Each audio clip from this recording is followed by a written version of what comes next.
welcome back to my channel, and this is Wanderlust. Kumusta naman ang bawat isa dyan? At I hope na ang lahat ay nasa mabuting kalagayan.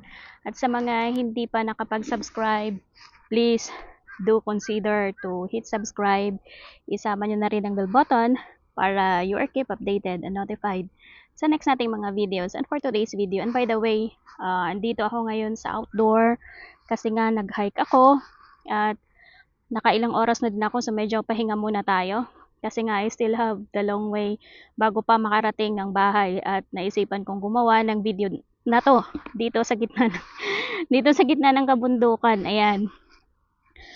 At sa topic na to, actually guys, isa ito sa mga naging katanungan ng karamihan, especially sa aming OFW, na kailan nga ba dapat or the best time or the best timing na mag-start ng isang business habang andito ka pa sa abroad, or mag-ipon ka lang muna tsaka mag-start ng business mo sa Pilipinas. Which is which? Marami ang nagtatanong dito. Marami ang kahit natanungin mo pa na lahat ng mga OFW, I'm sure na may kanya-kanyang opinion na ibibigay.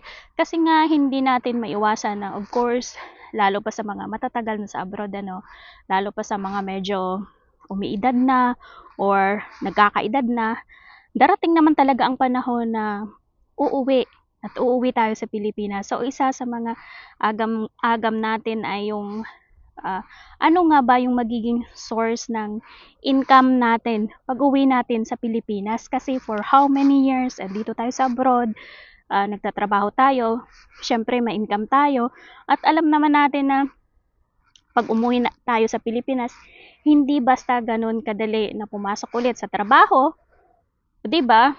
Kasi nga meron ka ng edad, or parang baka hindi na kaya ng strength mo or power mo, o 'di ba?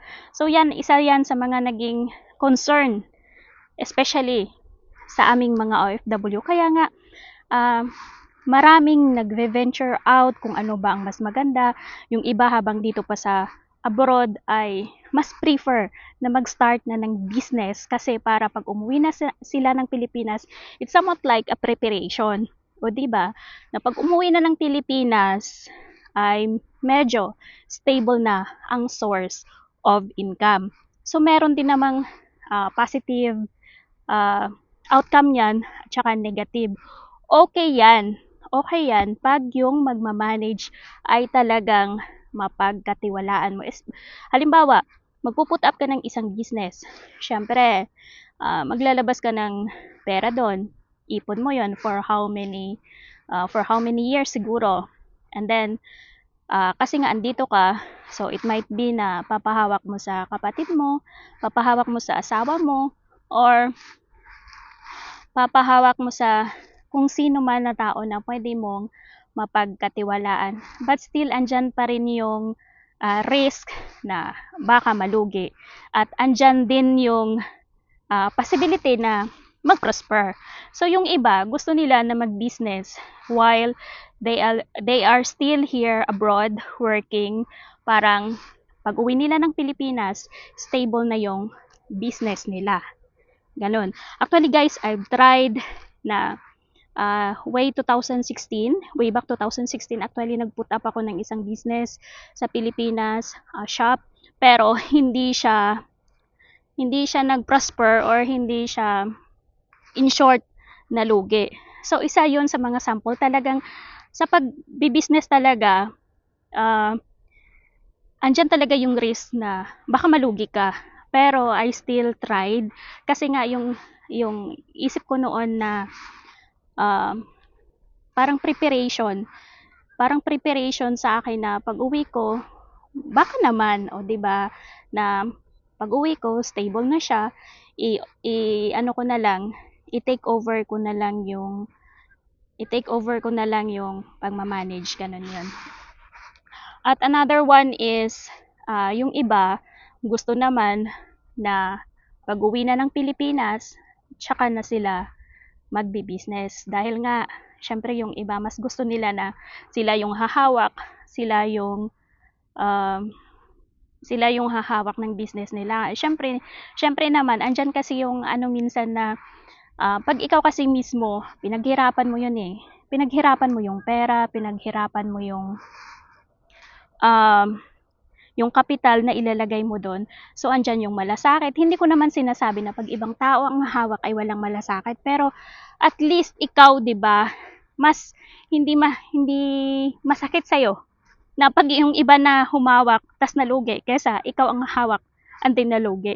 And actually kahit ano naman ang pipiliin natin, mag-put up tayo ngayon, meron siyang advantage, at mag-put up tayo later, what if it's too late?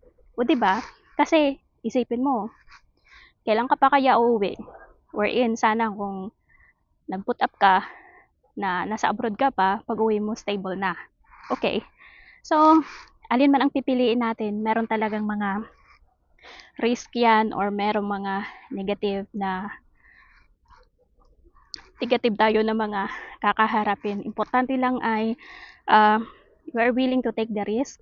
Nag-risk ka kasi sa pagbi-business naman talaga, sabi nila, pag natatakot kang malugi, wag ka nang mag-business. Ganon. Kasi nga, ang business talaga, it involve risk lagi na malugi ka. Pero, pwede mo naman siyang i-minimize yung risk na yon. Importante lang talaga is kailangan mong timbangin mo yung sitwasyon kung ano ba ang mas dapat mong gawin. Are you willing to take the risk? Kailangan alamin mo yung isang negosyo bago mo papasukin.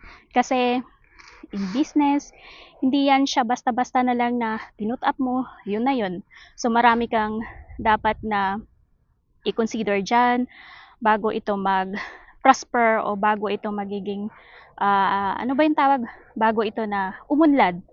So ayan guys, yung importante dyan ay alamin mo muna bago ka pumasok sa isang giyera, dapat fully equipped ka.